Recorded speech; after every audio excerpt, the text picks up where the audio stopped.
Gracias a ti por acordarme. Ya estoy grabando. Em, em, por favor, sigan cacharreándole al software. El tip de los videitos, de los tutoriales de YouTube es válido, es importante. Entonces, bueno, empiecen a seguir trabajando con él para que en 8 días, cuando lo volvamos a encontrar, pues no se les haya olvidado todo lo que hemos venido trabajando durante la semana. Em, bueno, a Marley, muchas gracias por enviarme ayer ese mensajito, a ver si puedo compartir toda la pantalla. Vamos a ver si nos funciona hoy. Aquí la tengo. Em, vamos a ver si me funciona lo que me dijiste. Pero es que no sé. Ah, ya creo saber qué es lo que estoy haciendo mal. Un momentito. Ahí está viendo mi pantalla de PowerPoint. Sí. Ah, ya sé qué es lo que estaba haciendo mal. Ya entendí, Marley, creo que ya lo solucioné. Vamos a ver si me funciona. No canto victoria todavía. Bueno, entonces, la agenda de hoy es bastante interesante en el sentido que entramos en la segunda parte del curso, entramos a mirar todo esa gran validez que tiene la estadística para nosotros los cientistas sociales, y es tratar de hacer inferencias, premoniciones sobre lo que podría pasar en la población a través del estudio de una muestra pequeñita. ¿Sí? Eso se llama la parte de estadística inferencial que les introduje las semanas pasadas, y que, digamos, es donde ustedes van a encontrar, digamos, un gran recurso para jugar a ser magos sociales y tratar de determinar el comportamiento poblacional a partir del estudio de un pequeño grupo de participantes. Entonces vamos a empezar a introducir la estadística inferencial. Hoy me voy a dedicar a darles dos cositas o tres cositas más bien muy importantes de la estadística inferencial básica, que están relacionados con muestreo, es decir, cómo podemos determinar una buena muestra, correcto, que eso es importantísimo. Cómo podemos construir una distribución muestral. Y segundo, cómo podemos hacer unos procesos de estimación estadística para garantizar que nuestras muestras incluyan en los resultados el valor de la población. Entonces vamos a trabajar en esas tres cosas hoy: muestreo, distribución muestral e intervalos de confianza. Y vamos a cerrar con un ejercicio de SPSS, ¿ok? Esto va a ser interesante, va a ser un poquito denso, entonces por favor, mucha paciencia, 5 sentidos, todos enfocados conmigo, y vamos a sacarlo adelante. ¿Todos lograron bajar la base de datos que les mandé del GSS? Sí. Bien. Yo, Vamos a trabajar con esa base de datos en SPSS ahorita, entonces por favor ténganla a la mano para poder trabajar con esa base de datos, ¿ok? Bien. vale. Listo, entonces, ¿con qué terminamos la sesión de ayer? La sesión de ayer, viernes en la noche, terminamos todo el primer bloque del curso, que está relacionado con estadística descriptiva. Este slide que les tengo acá, no sé si lo alcancen a ver, esa con letra pequeñita, digamos, resume las 3 primeras sesiones de este curso, las 2 de la semana hace 15 días y la de la noche, que está enfocada específicamente en todo lo que tiene que ver estadística descriptiva. Entonces, lo primero que hicimos fue trabajar en los estadísticos descriptivos, que introdujimos porcentajes, razones, cambios porcentuales, distribuciones de frecuencia o tablas de frecuencia, gráficos y tablas. Ustedes ya saben para qué sirven, cómo se usan, cómo los podemos determinar, tanto manual como en SPSS. Después trabajamos medidas de tendencia central, miramos la moda, la mediana, la media o el promedio. Ustedes ya también saben cómo lo pueden utilizar, en qué tipo de variables, en qué tipo de grado de medición de las variables se puede usar cada una de ellas. Ahí les dejé una tablita también donde decíamos que la moda básicamente es una medida de tendencia central válida si estamos trabajando solamente con variables nominales, que la mediana si estamos trabajando con variables ordinales, y la media o el promedio, pues si tenemos variables medidas a nivel intervalo razón. Eso fue lo que trabajamos la semana pasada. Y ayer introdujimos la última partecita de estadística descriptiva, que está relacionado con medidas de dispersión. Entonces, ¿qué era lo que estábamos discutiendo ayer? Que no es suficiente sencillamente con saber el centro de las distribuciones, sino que también es importante conocer qué tan dispersos están los datos de esa distribución con respecto a su centro. Entonces decíamos que para eso es importante entender y saber analizar las diferentes medidas de dispersión. Introdujimos el rango, la desviación estándar y la curva normal, ¿correcto? Les decía que el rango pues es una medida de dispersión muy sencilla, que no nos dice mucho, pero que digamos es útil cuando estamos trabajando con variables medidas a un grado de medición muy bajo. Si no tenemos más que hacer, pues el rango nos da una idea al menos, pero que las más deseables y las que más quisiéramos tener y las con las cuales vamos realmente a trabajar mucho más es con la desviación estándar y su componente gráfico, que es la curva normal. Entonces, ayer nos concentramos en esta última partecita, las explicamos cada una de ellas, bueno, les demostré todo esto. Les decía con relación a la desviación estándar que esta es la formulita para la desviación estándar poblacional, mientras que esta es la formulita para la desviación estándar muestral, ¿correcto?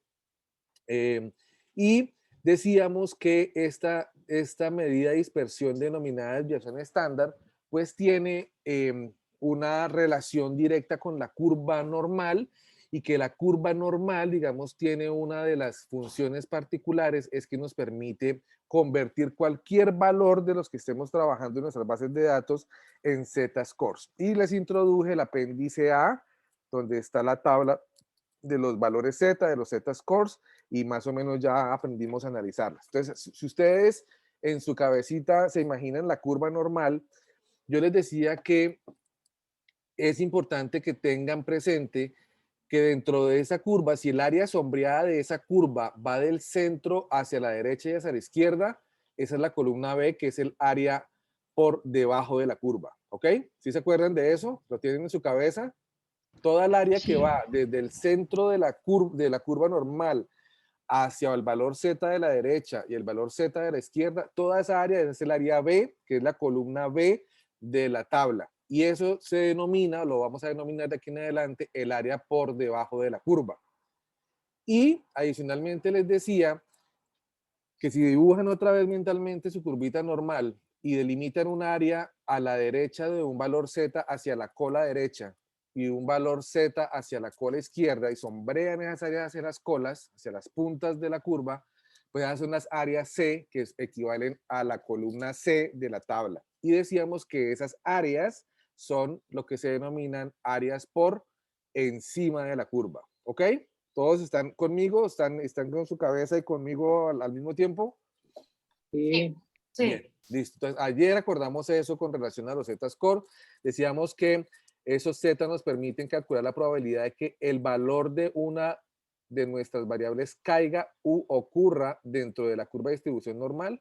Acuérdense que la curva normal también les decía que no solamente nos sirve para ubicar los valores Z, que pueden ser positivos hacia la derecha o negativos a la izquierda, sino que también nos permite ubicar las desviaciones estándar que van de 1, 2, 3 desviaciones estándar y que cada una de esas desviaciones pues nos permite ubicar el 68, el 90 o el 99% de los valores de la distribución. Entonces, eso lo tienen claro también, ¿cierto? Y los valores Z también nos permite comparar dos valores que provengan de diferentes distribuciones normales. Eso es lo que yo le estaba tratando de decir anoche a Juliana cuando ella me preguntaba, pero entonces, ¿qué es un Z? Entonces yo le decía, el Z es sencillamente una, un recurso que nos homogeneiza todos los valores de las bases de datos. Entonces, si yo tengo una, una variable que se llama edad y otra que se llama nivel educativo, pues cuando comparo edad y nivel educativo, pues son dos cosas que vienen una viene en años y otra viene en, no sé, en niveles de educación, básico, medio y alto. Comparar eso de pronto se nos complica un poco. La curva normal con un valor Z nos permite homogeneizar tanto el valor de las edades como el valor del nivel educativo y compararlas en valores Z. Entonces, ahí eso es lo que dice el punto B acá, nos permite comparar dos valores que provengan de diferentes distribuciones normales.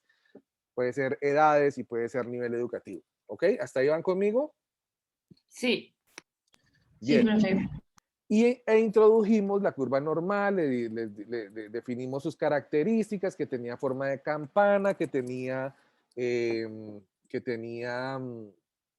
el, el, el, digamos que la forma de la curva normal determina también el grado de homogeneidad o de heterogeneidad de las distribuciones que estamos trabajando. Entonces, con esta misma grafiquita anoche les decía que si tenemos una curva normal muy inclinada, muy parada, muy aplanada, pues significa que estamos trabajando con poblaciones relativamente homogéneas, o sea que no están muy dispersas, que son muy parecidas entre sí las poblaciones, pero que si estamos trabajando con una curva normal más bien aplanada como la azul, pues estábamos trabajando o podríamos inferir que estamos trabajando con una población muy heterogénea porque los valores de cada uno de sus datos, de sus casos, están alejados de su centro. ¿Ok? Entonces, la curva nos permite mirar también el grado de dispersión o no que tiene la población que estamos analizando en relación a la variable particular que estamos estudiando. ¿Ok? Eso fue lo que hicimos anoche y con eso cerramos entonces toda la parte que tiene que ver con estadística descriptiva. Es decir, que con lo que hicimos hasta anoche, ustedes ya pueden tener la posibilidad de trabajar con una base de datos y describir cada una de las variables que conforman esa base de datos para entender el tipo de población que tienen. Ya pueden caracterizar, no sé, la población de niños que requieren medidas de aprendizaje especiales cuando mido sus edades individualmente, sus niveles educativos, sus, no sé, diferentes variables. Ustedes ya tendrían la capacidad de hacer, digamos, un análisis de estadística descriptiva para caracterizar una población con relación a lo que hemos venido trabajando hasta ahora. ¿Ok? Eso, hasta ese punto es lo que ustedes ya tendrían capacidad de hacer. ¿Listo? Bien. Ahora, lo que vamos a empezar a trabajar hoy, como ya se los mencioné, pues tiene como propósito introducir unas herramientas básicas de estadística inferencial. O sea, ya no nos vamos a quedar solamente con la posibilidad que tenemos de describir las variables individualmente para ver qué tan dispersas están, cuál es su centro, etcétera, etcétera, sino que ahora podemos empezar a relacionar variables. ¿Será que la edad tiene algo que ver con el nivel educativo de los muchachos? ¿Será que la afiliación religiosa tiene algo que ver con la cultura política de la sociedad? No sé, podemos empezar a hacer análisis relacionando variables. Y para eso podemos hacer estadística inferencial. Entonces, ¿cuál es el propósito, cuál es el objetivo central de hacer estadística inferencial? Que recuerden, es completamente diferente a la estadística descriptiva. Entonces, el propósito de la estadística inferencial es hacer algo que nosotros deseamos muchísimo como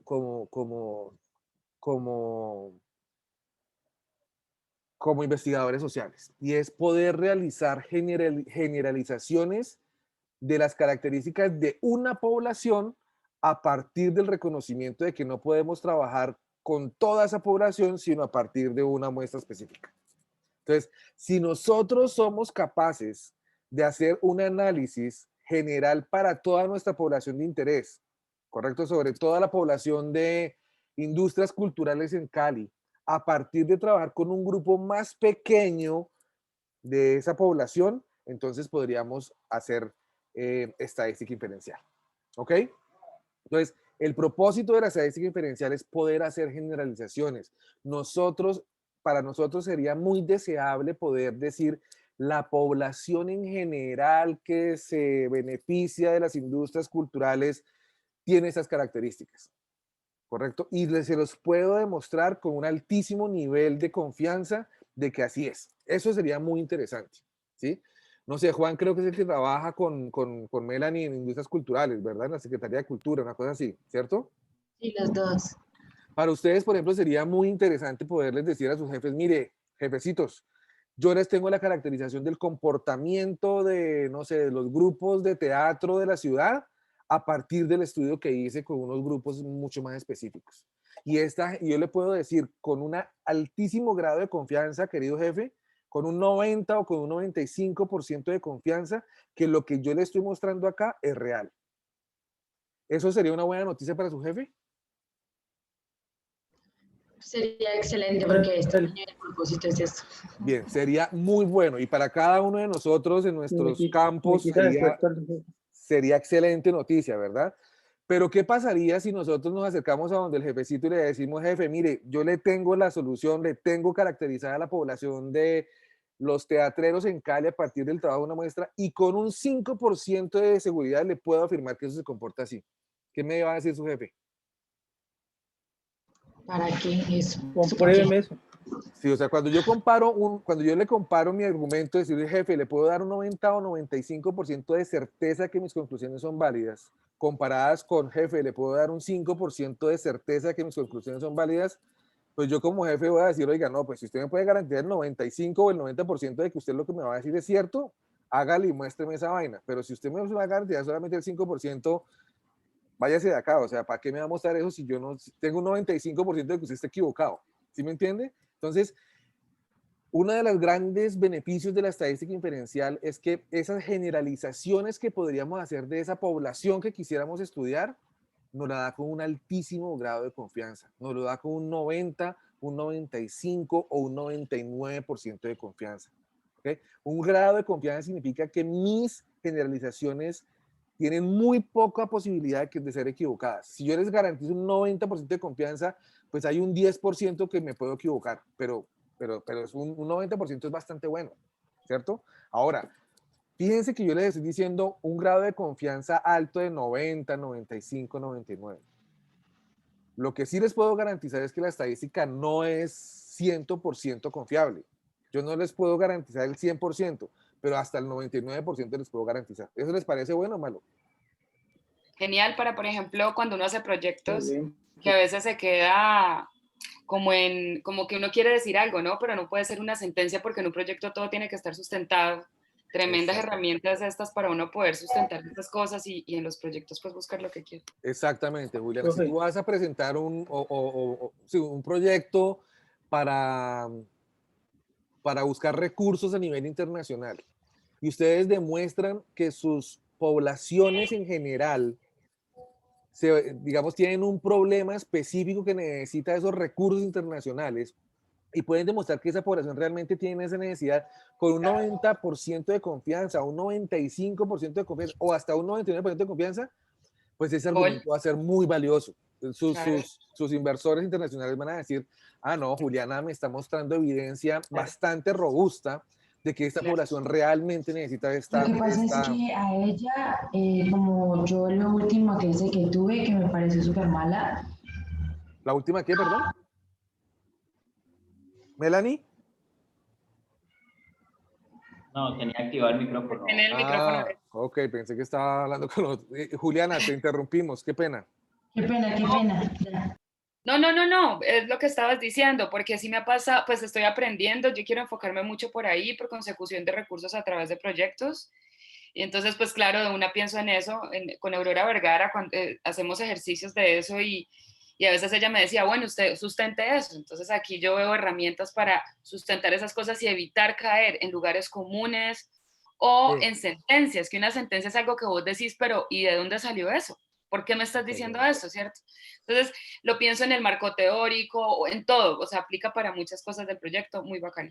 Pues no lo sé usar, pero suena bien, suena interesante. Pero para allá vamos, Juliana. La idea es que puedan terminar el curso diciendo, ah, bueno, ya sé cómo poder demostrar que una población específica con un altísimo nivel de confianza, puedo demostrar que realmente esa población necesita esto. ¿Sí? Ahora, sería otra realidad muy diferente si yo voy a donde ese inversor internacional le digo, no, mire, señores aportantes, de nuevo, con un 5% de seguridad le puedo decir que esa población necesita esto. Ellos van a decir, no, viejo, pues, ¿cómo así? O sea, ¿por qué me está pidiendo plata sabiendo que solamente tiene un 5% de seguridad? O sea, no tiene sentido que usted me pida plata para eso. Usted se puede equivocar en su apreciación, usted puede tener las mejores intenciones, pero si me va a decir que no está seguro de lo que la gente necesita, pues ni para qué me pide plata. Entonces, es mejor poder proveer, y eso nos lo da la estadística inferencial, que nuestras generalizaciones de la población de interés vienen acompañadas de un nivel de confianza muy alto. A partir del 90% es un buen nivel de confianza. Entonces vamos a hacer eso. Entonces, ¿cómo carajos lo vamos a hacer? Es la pregunta que entraría a ser valiosa en este punto. ¿Cómo puedo lograr hacer generalizaciones a partir de una muestra? Entonces, lo primero que tenemos que hacer para lograr hacer esto que está en este cuadrito, una muestra nos permite hacer una inferencia estadística acerca del comportamiento de la población, ¿cierto? Pues nos lo permite hacer a partir del reconocimiento de un problema. Y es que nosotros, como cientistas sociales, como personas que tenemos alguna preocupación por los problemas de nuestra sociedad, quisiéramos entender y trabajar con toda esa sociedad.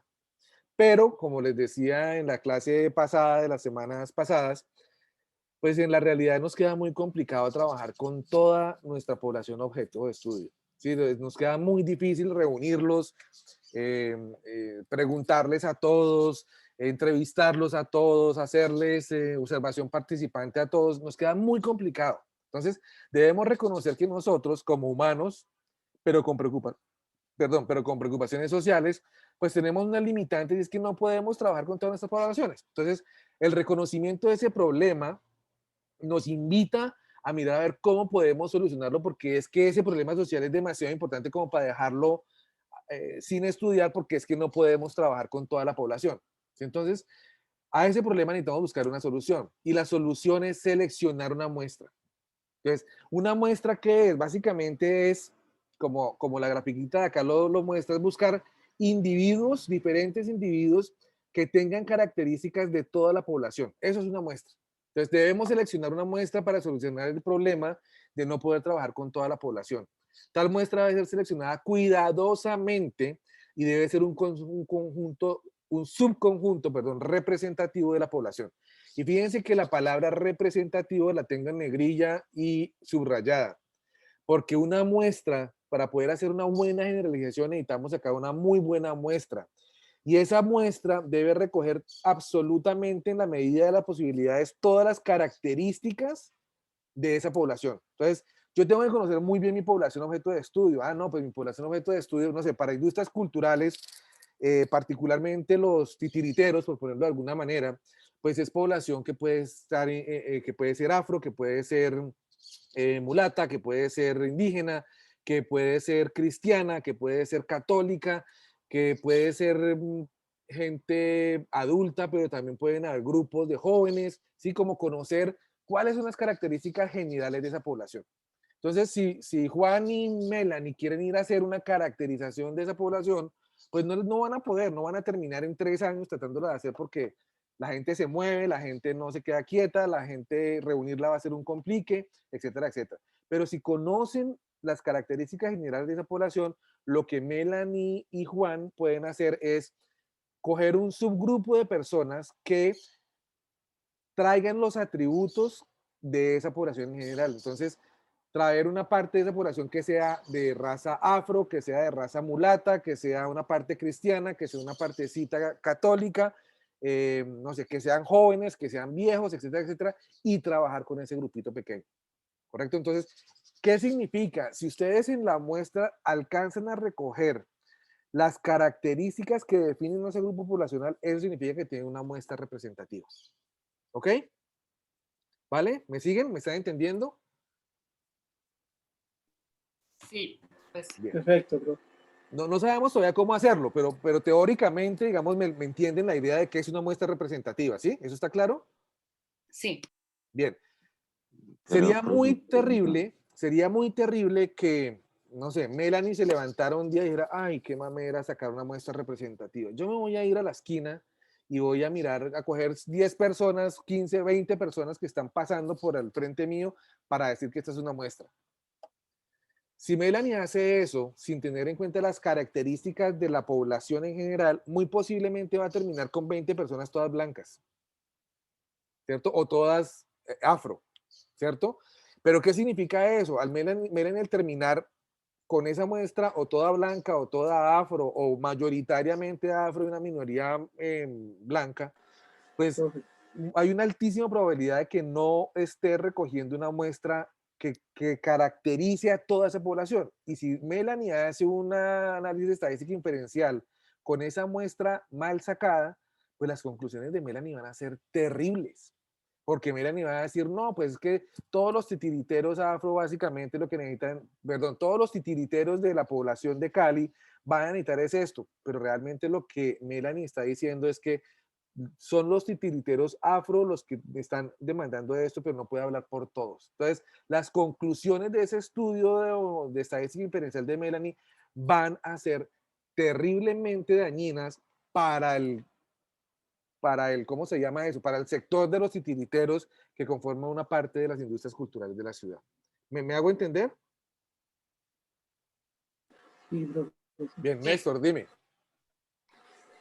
Ese tema que estamos trabajando se puede asemejar a lo que hacemos, por ejemplo, en mi trabajo, que uno perfila, digamos, el caso de manejo de tema de gente desaparecida. A uno le toca perfilar cuando van a hacer una denuncia por ese tipo de temas. El perfilamiento de por sí tiene unas características ya previas de cuando se aparece una persona por diversos motivos. Entonces, dependiendo de eso, uno implementa o solicita la implementación de un mecanismo de búsqueda urgente. Es cierto que tiene mucho que ver con la estadística. Sí, pero cuando se hace ese perfilamiento, sin ser experto en el tema, Néstor, lo entiendo que el perfilamiento lo hacen caso a caso. O sea, cuando llega una denuncia de desaparición, entonces yo tengo que perfilar a esa persona que se desapareció, ¿cierto? Exacto. Aquí, digamos, es parecido, pero no es lo mismo, Néstor. ¿En qué sentido? En que el perfilamiento del que tú hablas se hace es casito por casito, ¿cierto? Y tú tomas una decisión en función de ese caso particular perfilado. Claro, pero ya tienen como unas características previas. Exactamente. Que se acercan, hay un acercamiento de acuerdo a unas características previas que le permiten a uno determinar si puede ser un auto desaparecido, o sea, se desapareció por deuda o por cualquier cosa. Sí, pero ese perfilamiento lo haces en función previamente de haber tenido más o menos caracterizada la población de personas que pueden desaparecer. Entonces, si tú ya más o menos tienes caracterizada esa población que desaparece, que no debería suceder en el mundo real, y llega un caso en particular, tú dices, no, este caso tiene características de un autodesaparecimiento, no sé cómo se dirá esa vaina. ¿Sí? Pero realmente el caso específico, el perfilamiento del caso no tiene nada que ver con una estadística inferencial, porque tú no vas a coger ese caso para poder describir la realidad de todos los desaparecidos. Lo que tú puedes hacer es coger todos los casos de perfilamiento que hay, 1000 casos que se han perfilado, y mirar a ver, bueno, cuáles son las características generales de toda esta población, y sacar una muestra de esos 1000 y decir, voy a trabajar con 50 de esos 1000, a ver si puedo más o menos tratar de determinar el comportamiento general de todos los desaparecidos de la ciudad o del, no sé, ¿sí? Entonces, más o menos va por ese lado, ¿sí? Vale, gracias. Bien. Entonces, una vez logramos determinar esa muestra representativa, usamos la información recogida de esa muestra para poder hacer generalizaciones de la población. Entonces, fíjense lo siguiente, tenemos una población de interés, en este caso 60 personas, y uy, no, 60, bueno, póngale 600 personas, pues 600 personas es muy grande, correcto, yo no puedo trabajar, no le puedo dedicar tanto tiempo a 600 personas, no tengo los recursos tampoco para hacerlo, pero conozco las características de toda esta población, las características generales de la población. Entonces, lo que yo puedo hacer es, para hacer una inferencia, para poder explicar a toda esta población, pues voy a trabajar con una muestra más pequeña, ¿correcto? Donde hay mujeres, donde hay hombres, donde tienen unas características específicas, y en lugar de trabajar con 60, voy a trabajar solamente con 6. Cuando trabajo solamente con 6, pues me queda mucho más fácil recoger información, me queda mucho más fácil poder acercarme a mi objeto de estudio, se me facilitan muchas más las cosas de ponerme a trabajar con 60 o con 600, ¿cierto? Entonces, esta muestra es el primer recurso y el fundamental recurso que tengo que saber construir, que tengo que saber emplear para poder hacer generalizaciones de nuestra población de interés. ¿Ok? Entonces, por ahí puedo empezar a hacer inferencias poblacionales a partir de una muestra. ¿Me siguen? ¿Ahí estamos claros? Dime, Ronald. Pero ese número pareciera, bueno, el 6 es el 10% de 60. ¿Siempre es así o ese número no siempre es así. Más adelante les voy a mostrar que hay una formulita donde uno más o menos puede meter los datos y la formulita nos dice su muestra debe ser más o menos de 60 personas o de 1000 personas, ¿sí? Dependiendo, hay una formulita que más o menos puede ayudar a acercarnos a cuál podría ser el número ideal de la muestra, del tamaño de la muestra, ¿sí? No necesariamente el 10%, pues, 6% hasta puede ser muy grande para una muestra de 60 personas. Pero si fueran 600 personas, 60 personas podría ser un buen número para poder trabajar, para poder describir a esta población de 600 personas. Pero si le ponemos 6 millones de personas y trabajamos solamente con 60, uno podría decir, esta muestra de pronto es muy fragmentada, muy pequeñita para una población de 6 millones. Entonces, eso es relativo a la población y relativo a los objetos de estudio que nosotros queremos sacar. Eso es como cuando hacen las encuestas así de política que, pues, por ejemplo, determinan quién es el candidato que va a ganar o algo así. Solamente han encuestado a 1000 personas, por ejemplo, de 15 millones que van a votar. Sí, sí, Ronald, exactamente. Eso es lo que hacen las firmas encuestadoras. Pero yo tengo una crítica. Yo no sé si ustedes han sido conscientes de que en los últimos 20 años, en la última década, las firmas encuestadoras cada vez se equivocan más en términos de sus predicciones de quién va a ser el presidente o el alcalde de las ciudades. Yo no sé si ustedes la han pillado, pero cada vez están más lejos de las predicciones de la realidad.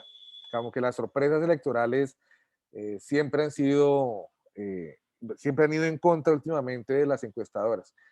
Y lo que pasa es que yo tengo un cuestionamiento con la forma como trabajan las encuestadoras. Las encuestadoras no sacan muestras representativas. ¿Sí? Si digamos yo quiero saber cuál va a ser el próximo alcalde de la ciudad, yo tengo que entender que la población que va a votar por ese alcalde es una población muy diversa para esta ciudad. O sea, hay población afro, hay población blanca, hay población de ladera, hay población rural, hay población urbana, hay población educada, hay población no educada, hay población, bueno, todos los mayores de 18 tenemos una caracterización muy diferente unos con otros. ¿Sí? Y en ese sentido, entonces, si yo quisiera sacar una muestra representativa, Ronald, de personas que me den un buen indicio de cuál podría ser el próximo alcalde de la ciudad, yo debería distribuir mis encuestadores por todas las partes de la ciudad para recoger, digamos, esas características poblacionales de los diferentes agentes de la ciudad, de los diferentes ciudadanos. Pero lo que hacen las firmas encuestadoras es pararse en el Boulevard del Río o en Unicentro Sí, o en claro. Chipichape, y ahí recogen la información y dicen, ese va a ser el próximo alcalde. Mamola, eso no puede ser cierto. O sea, No, la gente que de Franco, la es que gente eso que también llega, la gente que repercute. llega al Boulevard del Río más bien es una gente particularmente especial. Yo cuando he trabajado en Agua Blanca, cuando he ido a hacer trabajo de campo en Agua Blanca, es muy difícil ver y entender para mí, o sea, es una realidad tan común para ellos como ciudadanos del distrito, pero tan difícil para entender para mí que mucha de la población con la que yo trabajé no conoce el centro de Cali, no han tenido la posibilidad de salir de su barrio. Y a ellos nunca les preguntaron quién iba a ser el alcalde de Cali. Entonces, esas muestras son muy chimbas. Esa muestra tiene muy poca representación de la ciudadanía. Entonces, cada vez yo critico más esas firmas encuestadoras. Obviamente entiendo también la racionalidad por qué lo hacen así. Y es que, pues, si yo tengo una firma encuestadora y quiero hacer una encuesta muy buena, pues, ¿cuánta plata me vale distribuyendo un ejército de personas que vayan por toda la ciudad a recoger información? Ah, pues, disparo en el bulevar, en Unicentro y en Chipichape. Pero eso no representa a la ciudadanía. Si me siguen, es un muy buen ejemplo, Ronald, para decirle, las firmas encuestadoras realmente no trabajan con muestras representativas de la población. Es que también son como herramientas que han utilizado politiqueramente y pues las logran, digamos, logran crear una tendencia en la mente de las personas a través de eso, ¿no? Porque pues si te dicen este va a ganar, mucha gente se sube a ese bus porque como muchas personas ignoran el tema político, pues la gente van creando tendencia amañándolas así.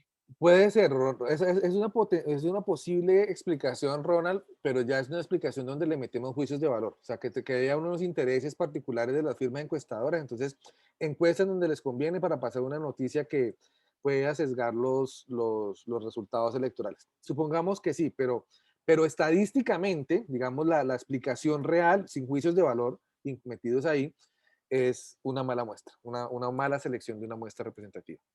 Sí, ese ejemplo deja más claras las cosas o estoy como medio confundiéndolos. No sirve mucho ese ejemplo. Bueno, listo. Entonces sigamos. Entonces, básicamente esto es el resumen de lo que hemos venido haciendo. Una muestra representativa me permite generar o hacer inferencias acerca de la población, fíjense que está acá, y esa población, de esa población debe salir la selección individual de observaciones para construir esa muestra. O sea, fíjense que vas como en doble vía. Cuando tengo la muestra, esa muestra me sirve para hacer inferencias poblacionales, pero es sobre la población en general, sobre las características generales de la población, lo que me permite determinar el tamaño de la muestra y el tipo de la muestra, ¿correcto? Entonces, fíjense que va en doble vía esa relación entre población y muestra. Entonces, aquí voy a decirles algo en términos de ¿cómo se dice? De conceptos. Generalmente ustedes me van a escuchar a mí hablar del parámetro, ¿no? El parámetro de la educación es tal. Entonces, cuando yo hablo de parámetro, sencillamente lo que estoy refiriéndome es a la población. Y el punto de estimación, cuando me escuchen hablar de punto de estimación, es porque estoy hablando de una muestra. Entonces, en lugar de decir la población de la educación en Cali es tal, yo puedo decir el parámetro de la educación en Cali es tal. Inmediatamente ustedes saben que yo estoy hablando, cuando hablo de parámetros, estoy refiriéndome a la población, y cuando hablo de puntos de estimación, a la muestra. ¿Ok? Solamente en términos de notación para que nos vayamos entendiendo. Es decir, si ustedes quieren ya empezar a descrestar a sus jefes, ustedes pueden decir, no, jefe, el parámetro de las industrias culturales es tal. Entonces ya saben que están hablando de la población de las industrias culturales. ¿Sí? Solamente en términos de conceptos. Bueno, entonces ya tenemos teóricamente lo que significa poder hacer una estadística inferencial. Creo que está claro el concepto de qué significa hacer una estadística inferencial a partir de una muestra para poder hacer esa proyección de la población. Entonces, la pregunta que tenemos que resolver ahora es cómo podemos seleccionar muestras representativas para hacer inferencias de la población. Ahora sí, ¿cómo podemos sacar una buena muestra, una muestra representativa? ¿Correcto? Y hay dos formas de hacerlo. Hay dos formas de sacar una muestra representativa. Una forma es determinar la muestra de manera aleatoria o probabilística y la otra sin ningún tipo de probabilidad. Aleatoria significa como dejárselo todo al azar. O sea, hay dos formas de sacar muestras.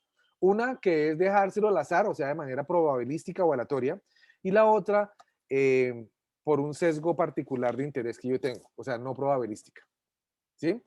Si yo utilizo un sesgo, es decir, no se lo dejo al azar, sino que básicamente yo digo, bueno, para delimitar la población, supongan, Juan y Melanie, no me vayan a regañar por lo que voy a decir, supongan que yo conozco eh, la población de titiriteros en Cali, supongan que yo conozco esa caracterización y yo sé que es muy diversa, en términos de raza, en términos de ingreso, en términos de educación, lo que sea, ¿cierto? Pero decido, porque tengo cierto sesgo afectivo sobre los titiriteros de bajos recursos, que voy a trabajar con una población particular de titiriteros con esa característica. Es decir, tengo un sesgo y por lo tanto voy a elegir una muestra en función de ese sesgo. Si yo elijo esa muestra en función de ese sesgo, los titiriteros de bajos recursos, estoy dejando por fuera unas características adicionales de otros grupos de titiriteros y por lo tanto eso no sería aleatorio, no sería dejado a la suerte, sino que yo implemento un criterio de selección propio de mi sesgo, de mi interés, no sé, y selecciono una muestra a partir de ahí. Si yo llego a hacer eso, eso no me genera una muestra representativa, me genera una muestra sesgada. Y básicamente mis conclusiones que voy a alcanzar de trabajar con esa muestra sesgada, pues van a servir solamente para los titiriteros de ingresos bajos, pero no puedo explicar la generalidad de toda la población de titiriteros. ¿Correcto? Mientras que si yo le dejo la suerte, la selección de los titiriteros en términos de toda su población, es muy posible que aleatoriamente o por suerte o de manera probabilística de toda la población de titiriteros coja una parte de ingresos bajos, otra parte de ingresos altos, otra parte de diferentes razas, otra parte de niveles educativos y puedo conformar una muestra representativa. En otras palabras, para que ustedes me entiendan, para ser un poquito más explícito, hay dos formas de determinar muestreos, de sacar una muestra estadística específica. Una, dejárselo a la suerte, o sea, de manera aleatoria, y otra a través de un sesgo. Si yo utilizo un sesgo para seleccionar una muestra, esa muestra inmediatamente deja de ser representativa, porque está sesgada.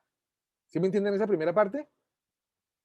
Sí. Sí, Y al estar sesgada esa muestra, yo no puedo entonces proveer inferencias poblacionales sobre la población de titiriteros en general. O sea, cualquier tipo de sesgo que yo incluya en la selección de una muestra inmediatamente me daña toda la inferencia estadística. Entonces, la mejor manera de sacar una muestra es dejárselo al azar. ¿Qué significa eso de dejárselo al azar? Eso suena como, ah, bueno, vamos a hacer aquí como la lotería, pues. Pues sí. Supongan que la población de titiriteros de Cali, no me regañen Juan y Melanie, es de 200 personas. ¿Correcto? Entonces, ¿cómo puedo sacar una muestra representativa? Cojo esas 200 personas y las meto en una bolsa. Y aleatoriamente voy a sacar papelitos de esa bolsa, ¿correcto? Sin mirar. No sé, voy a sacar 30 papelitos de esa bolsa y esa es mi muestra. Esa muestra tiene más probabilidades de ser representativa que una muestra que Juan, al tener cierta cercanía con los titiriteros, no sé, empíricos, los decidió seleccionar más a ellos que a otros. Entonces, una muestra representativa tiene que tener un altísimo grado de aleatoriedad. ¿Me siguen? ¿O estoy Sí, profe. confundiéndolos? No, está bien. Está claro. Bien, cuando nosotros le pedimos a SPSS que nos saque una muestra, SPSS no tiene sesgos sentimentales, ¿cierto? Es una máquina, es un aparato, ese no tiene corazón, ¿cierto? Entonces, supongan que tenemos los 200 casos, el N de 200 de los 200 titiriteros que hay en Cali, en una columna de Excel. Yo le tengo que decir a SPSS, oiga, sáquenme una muestra representativa de esa población. Lo que hace SPSS es darle exactamente la misma probabilidad a cada uno de los 200 casos de ser seleccionados. Y saca 20 o saca 30 casos de esos 200. Pero todos tuvieron exactamente la misma probabilidad de ser seleccionados. Eso significa que SPSS logra determinar una muestra representativa de una población. Pero si el SPS tuviera sentimientos y estuviera sesgado por los titiriteros empíricos, muy posiblemente habría la posibilidad de que SPS eligiera principalmente a los titiriteros empíricos que a los profesionales. Y la muestra va a ser más grande por titiriteros empíricos que de profesionales, y eso iría en contra de poder hacer una caracterización general de toda la población de titiriteros. ¿Sí? ¿Soy claro? Entonces, en últimas, la manera como nosotros debemos seleccionar una muestra es aquella en la cual la suerte, la aleatoriedad, la probabilística esté presente para seleccionar esa muestra representativa. ¿Sí? Entonces, no hay que armar muestras con sesgos de ningún tipo. ¿Correcto? ¿Cómo podemos asegurar que las muestras seleccionadas son representativas? Entonces, para que haya representación, la muestra debe tener las mismas características de la población. Eso está claro, ¿verdad? Primer punto. En este sentido, una muestra representativa es igual a la población, solo que más pequeña. O sea, estoy trabajando con una micropoblación, si se quiere, porque todas las características de esa población grande están metidas ahí. Una muestra es una micropoblación, con todas sus características metidas. Y, como lo dije en el slide anterior, si para garantizar que esa muestra represente todas las características de la población necesito de la aleatoriedad, ¿cierto? Entonces puedo utilizar lo que en estadística se llama un EPSEM, Equal Probability of Selection Method. Es decir, que cada caso de la población de 200 titiriteros que hay en Cali tengan exactamente la misma probabilidad de ser seleccionados para la muestra. Eso significa que fueron seleccionados aleatoriamente. No hay sesgo alguno, no tienen unos casos mayor probabilidad de ser seleccionados que otros. Entonces, para que la muestra sea representativa, yo tengo que garantizar que cada uno de los casos de la población tenga la misma probabilidad de ser seleccionados para la muestra. Que absolutamente del caso 1 al caso 200 tengan la misma probabilidad de ser seleccionados. Eso significa o eso garantiza que la muestra es representativa. ¿Cierto? Entonces, si yo utilizo una técnica del Equal Probability of Selection Method, no significa que tengo una representación perfecta de la población, pero sí que hay una alta probabilidad de que sea bastante, muy representativa. Juan Carlos, yo tengo una pregunta, qué pena. Dime, Es que Juliana. parece tan obvio, pero me gustaría, no, pues no entiendo bien el primer punto.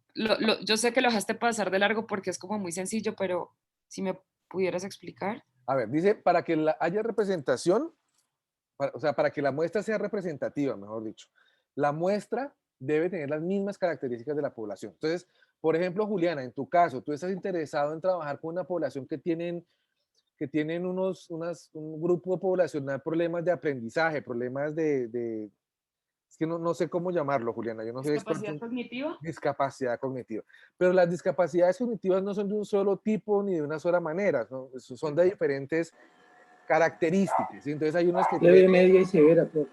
bueno, Leve, listo, media y severa. listo, si las pudimos medir en eso, básica, media y severa, ¿sí? Mínima, media y severa. O también hay diferentes enfermedades cognitivas, ¿no, Juliana? Tú eres más Diferentes experta en esto que... síndromes, hay diferentes condiciones. Ajá. Eso, hay diferentes condiciones dentro de la población que tiene este tipo de enfermedades cognitivas. Hay niños con síndrome de Down, hay otros niños que tienen otras características, etcétera, etcétera. Entonces, si Juliana, tú tuvieras el interés de poder describir, caracterizar toda la población, no sé, de Colombia, ¿correcto? Con información, con enfermedades cognitivas, pues tú sabiendo cómo se caracteriza esa población donde hay niños con síndrome de Down y con otros tipos de, yo no sé si llamarlo Sí. enfermedades, Juliana, discúlpame, Síndromes o de condiciones. síndromes o con otros tipos de síndromes, pues tú quisieras, dada tu imposibilidad de trabajar con toda esa población alrededor de Colombia para entenderla, pues tú quisieras tener una población más pequeña, pero que incluya todas las características de esa población. Es decir, que tu muestra incluya niños con síndrome de Down y con otros síndromes y que tengan no sé, niveles de aprendizaje Lenguaje, por bajo, ejemplo. medio, alto, que Ok. incluyan todas las características. Entonces, si tú logras esa muestra con todas las características que tú sabes que son y que representan a la población, pues puedes decir que lo que vas a decir sobre esa muestra se puede extrapolar, se puede inferir para toda la población de Colombia. Entonces, supongamos que la población Y con enfermedad, con síndromes, con problemas de aprendizaje, con problemas de aprendizaje, supongamos que sea de 500.000 de colombianos. Tú vas, tú no vas a poder trabajar con todos ellos, entonces vas a sacar una muestra, no sé, de 500 niños alrededor de Colombia. Entonces, esos 500 niños, esa muestra de niños deberían incluir todas las características que involucran toda la población de los 500.000 millones de 500.000 niños con problemas de aprendizaje. Entonces, eso es lo que estamos, quiere decir el primer punto. Para que haya una muestra representativa, la muestra debe tener las mismas características de la población. O sea, no se te pueden quedar por fuera de la muestra de tus 500 niños que no tengan síndrome de Down. Es imposible. Si tú dejas por fuera a esos niños con síndrome de Down, de esa población de 500 con las que No lo realmente vas a trabajar, representa. Ok. pues vas a equivocarte en tu estudio sobre el tipo de personas que tienen esta enfermedad a nivel poblacional. ¿Sí? Ok, esto es perfecto. como lo que estábamos tocando en la primera clase, lo que tendríamos que tener en cuenta para esas características de la población son esas variables independientes. Exactamente. Es eso lo que caracteriza a la población. Exactamente. Entonces, Juliana, repito el ejemplo, Juliana es interesada en caracterizar, en tratar de entender, en tratar de ofrecer una explicación sobre la población colombiana con problemas de aprendizaje.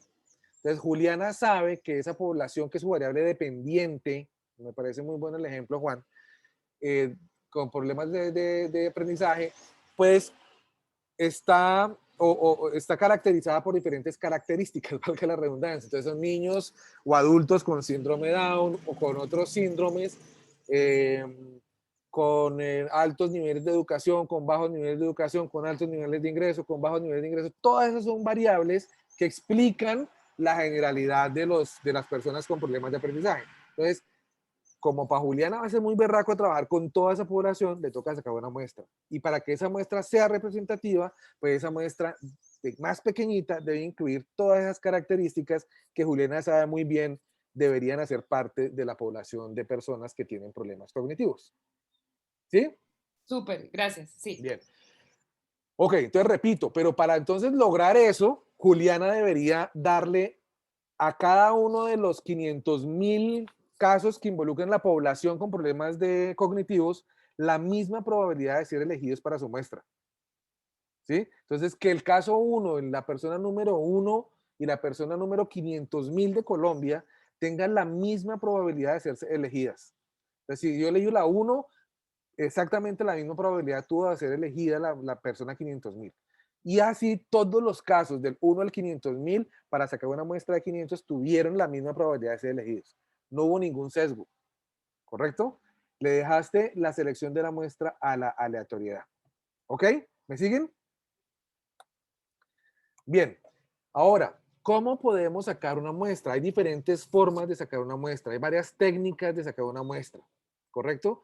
Entonces, hay cuatro formas. Entonces, voy a explicárselas una por una para que ustedes más o menos se hagan una idea de que la tarea no es tan simple, la tarea no es tan sencilla para tener una muestra representativa, pero es vital para los intereses de hacer inferencia estadística. Si hacemos un mal muestreo, olvídese que ustedes pueden sacar unas buenas conclusiones de la población. Entonces, la primera técnica es el muestreo aleatorio simple. Es el más sencillo, el más usado, y ahorita se los voy a enseñar a hacer en SPSS. Entonces, el muestreo aleatorio simple es el siguiente. Elige casos de una población a través de selección aleatoria y en el que cada caso tiene la misma oportunidad de ser incluido.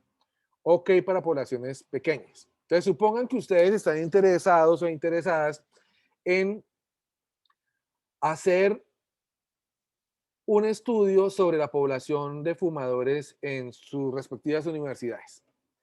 Y ustedes conocen más o menos que el 10% o el 20% de la población de universitarios es las personas que fuman. Entonces, si estamos hablando de ICESI, entonces serían más o menos 8.000 personas, el 20% serían 800 personas, ¿verdad? Serían 800 personas. ¿Será que nosotros como estudiantes de universidades podemos ir a hacer una encuesta, un estudio de, no sé, de observación participante a 800 fumadores de las universidades, de nuestra universidad? Esa población es bastante grande, ¿cierto? Entonces, yo lo que podría hacer es, ok, yo sé que hay 800 fumadores en nuestra universidad, yo no los puedo congregar a todos, no todos me van a hacer caso, no todos van a estar interesados, no tengo la plata para invitarlos a todos, etcétera, etcétera. Entonces, yo lo que puedo hacer es un muestreo aleatorio simple de esos 800 estudiantes que fuman en la universidad. Y como su definición lo indica, pues hacer un aleatorio simple es sencillamente darle la misma oportunidad a cada uno de los 800 estudiantes de ser elegidos para mi muestra. Entonces, yo puedo establecer una estrategia para sacar mi muestra que necesito, no sé, 80 personas de esos 800, el 10% de la población. Voy a trabajar con 80 personas. Entonces, ¿cómo logro poder sacar una muestra que me cumpla el criterio de aleatorio simple? Es decir, que cada uno de los casos tengan la misma probabilidad de ser seleccionados. Me paro en la puerta de la universidad. Me paro ahí como un policía en la puerta de la universidad. Y empiezo a mirar quiénes fuman. Y empiezo a decir, usted me puede ayudar, usted me puede ayudar aleatoriamente. ¿Sí? Sabiendo que pueden haber mujeres, que pueden ser hombres, que pueden ser de primeros semestres, que pueden ser de últimos semestres. Entonces yo voy eligiendo aleatoriamente, a ojo, ¿cierto? Aleatoriamente 80 personas que hagan parte de mi muestra. Si yo hago ese trabajo así, a dedo, aleatoriamente, pues estoy garantizando que cada uno de los potenciales 800 estudiantes tuvieron la misma oportunidad de ser seleccionados. Eso significa hacer un aleatorio simple. ¿Ok? ¿Me siguen? ¿Dificilísimo? Noto un silencio extraño. No me están comprando la idea, ¿cierto? Estamos tomando nota, profe. Pero No, sí está claro. El profe termina de hablar y se procesa y le... Ok. Entonces, básicamente lo que le estoy diciendo con esta primera técnica de muestreo aleatorio simple es que básicamente para seleccionar la muestra se lo dejamos al azar. Entonces yo me paro en esa puerta, me cruzo de brazos y empiezo a decir, este que viene está fumando, pum, lo elijo. Este segundo que viene está fumando, no lo elijo. No sé por qué, pero no lo quiero. No sé por qué, pero no lo quiero. El tercero que viene, a ese lo elijo.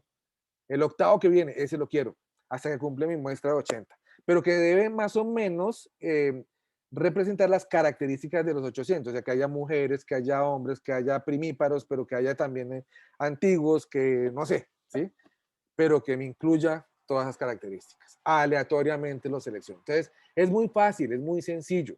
O si ustedes lo quieren poner ya más en términos más reales de una base de datos que piden prestado, que armaron, sencillamente se le pide al computador, seleccionen 80 casos de estos 800 de manera aleatoria. Y con eso ya tienen una muestra representativa. ¿Ok? Entonces es muy sencilla. Una segunda técnica es el muestreo aleatorio sistemático, ¿correcto?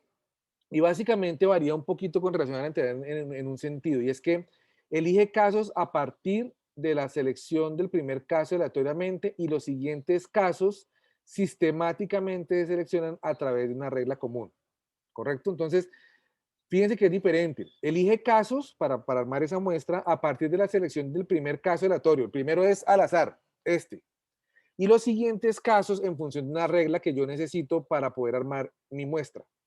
Entonces, inmediatamente hay un sesgo, porque ya a partir del segundo caso ya hay una regla que debo cumplir para seleccionar la muestra, ¿correcto? Entonces ya hay un sesgo, pero como necesito que se cumpla esa regla, sigue siendo un muestreo representativo. Entonces no cumple con el criterio de igualdad de probabilidad propuesto por el EPSIM, pero es bueno para poblaciones grandes. Entonces, para que me entiendan cómo funciona en la práctica un muestreo aleatorio sistemático. Supongan que ustedes son dueños de una floristería, ¿correcto?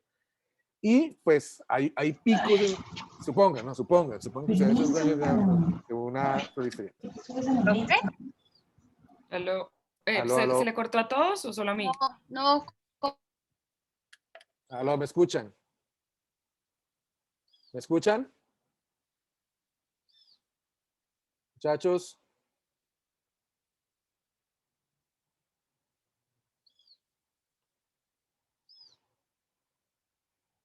¿Me escuchan?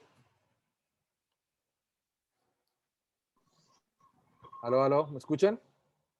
sí, Ahí ahora sí lo escuchamos. Bien, apagué la cámara para ver si nos mejora un poquito la conexión. Listo, entonces vuelvo a lo que estaba hablando. No sé hasta dónde me escucharon. Ay, qué sabía dónde eres para comer. ¿Quieres un poquito?